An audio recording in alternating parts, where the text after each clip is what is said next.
Obsidian 1.1 版增加了 Canvas 畫布的核心外掛，讓我們擁有了更方便建立視覺化筆記的功能，可以將想法或備忘用圖像化的形式來呈現。我覺得畫布功能將 Obsidian 由制作筆記的工具提升成為了思考性的工具，但是因為我對於視覺化的筆記的使用還在學習與摸索之中，或許日後有機會的話再跟大家来分享心得。今天的介紹會偏重於 Canvas 操作的技術層面，在這一次影片裡面使用的 Obsidian 版本是還在內測中的 1.1.3 版。Canvas 是核心外掛，在開始使用之前，我們先來確定一下核心外掛有沒有把 Canvas 功能給啟用，因此我們點擊了設定，再到核心外掛裡面找到 Canvas， 那要確認 Canvas 已經是啟用的狀態。當 Canvas 啟用完以後，在側邊欄裡面呢，就可以看到 Create a New Canvas 按鈕，就可以來開啟它。那要請大家注意的是 V1.1 以後已經有了拖拉按钮的这個功能，因此按着左鍵是可以拖拉任何一個按鈕到特定位置的，因此沒有辦法用左鍵來開啟它的某個按鈕的功能。現在必須點擊右鍵，在 Create a New Canvas 上面點擊右鍵，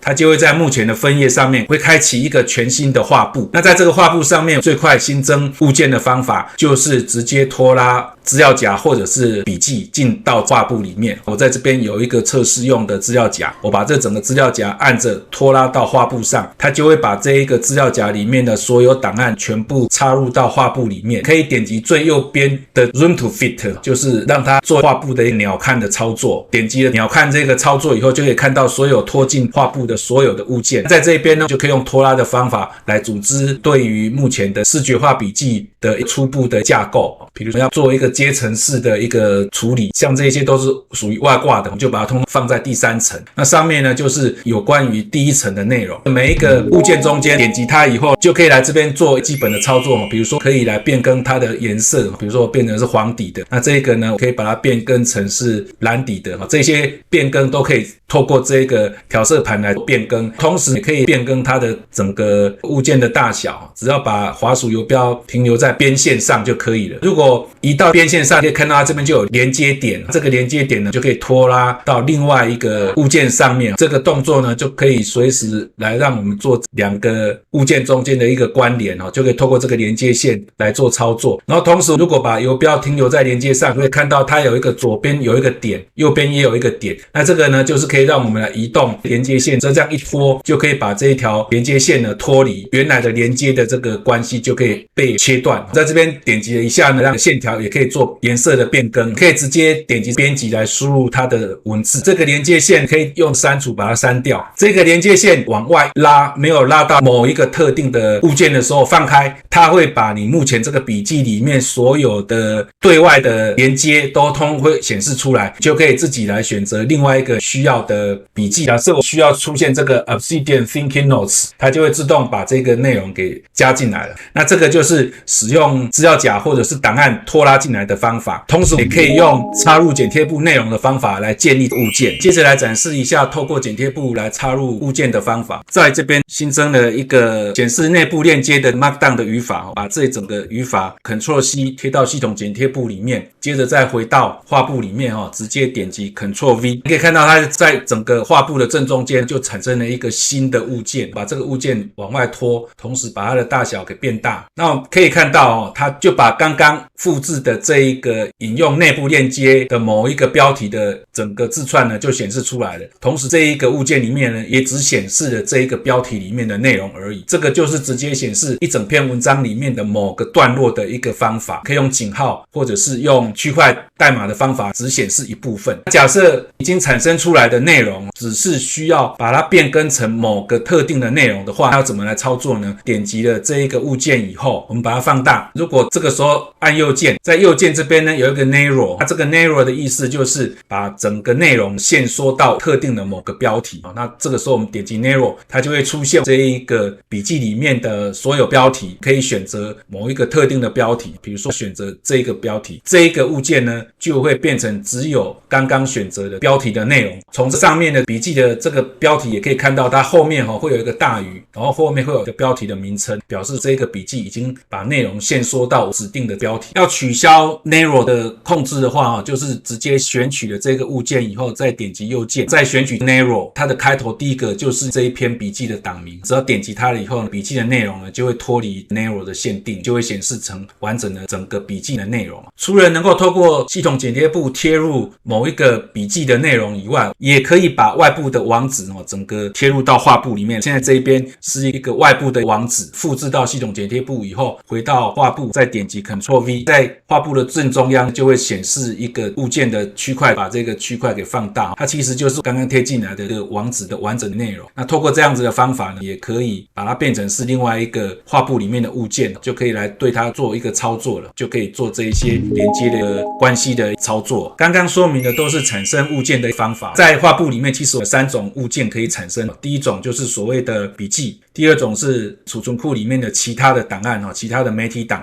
那第三個是所謂的卡片，可以點擊了這個卡片以後，它會變成是一個方塊，可以把這個方塊把它拖到別的地方，假設把它拖到這個地方來，然後在這個裡面就可以直接輸入任何的內容。那這個內容呢，就是一樣是 Markdown 的格式，比如說這邊是輸入卡片和筆記法，這樣就已經輸入了一個卡片和筆記法了，就可以讓它來做拖拉的動作，可以再插入一個筆記。我們現在點擊這個筆記物件，然後找到我要插入的內容，比如說我要找這個 Lumen 這一個內容，可以把它拖到這個地方來，這樣子這2個物件中間就有一個關聯。有這3種方法可以來建立這些物件。那這個物件呢，如果你需要把它轉成筆記的檔案存在的話呢，它的右鍵裡面也有一個 Convert to File， 它就會變成是一個 Markdown 的一個筆記檔。我們也可以用這個 Convert 的方法來轉換它的格式。那所有的這些物件畫布上面的操作其實是很直覺的。如果你想要更細部的知道每一個按鍵到底怎麼來操作的話，其實最簡单的方法就是到最右邊的最下面这個問號，你只要點擊一下，它就會把整個畫布操作的方法都呈現出來。比如說，如果要想要移動整個畫布，目前的方法就是按下空間棒，再加上拖拉。這個畫布整個要移動的話，先把整個畫布的鳥瞰圖先呈現出來，然後要移動這整個畫布內容的話，你就是按下空間棒，再按下滑鼠左鍵，就可以移動整個畫布了。如果希望把它的畫布放大的話，可以點擊這個加號，它會做 zoom in。那要變小呢，就點擊這個 zoom out， 或者是按下 Ctrl 再去滾動滑鼠的滾輪，它也會做這個放大縮小的操作。那麼如果好幾個物件要一起選擇的話，可以直接用這種框選的方法來做操作，或者是用 Shift 跟 Click 就可以把好幾個物件給一起選起來，然後再點擊它，它就會做這幾個剛剛選取的這一些物件的一個放大的一個效果。以上就是簡單的介紹了一下 Canvas 的基本操作的一個方法。事實上 Obsidian 還是持續的在加強它的功能，可以看到短短2-3天它就從 1.1 变成了 1.1.3 了，可見作者他們實際上對 Canvas 也是一直在持續的增加它的功能，而且也有不少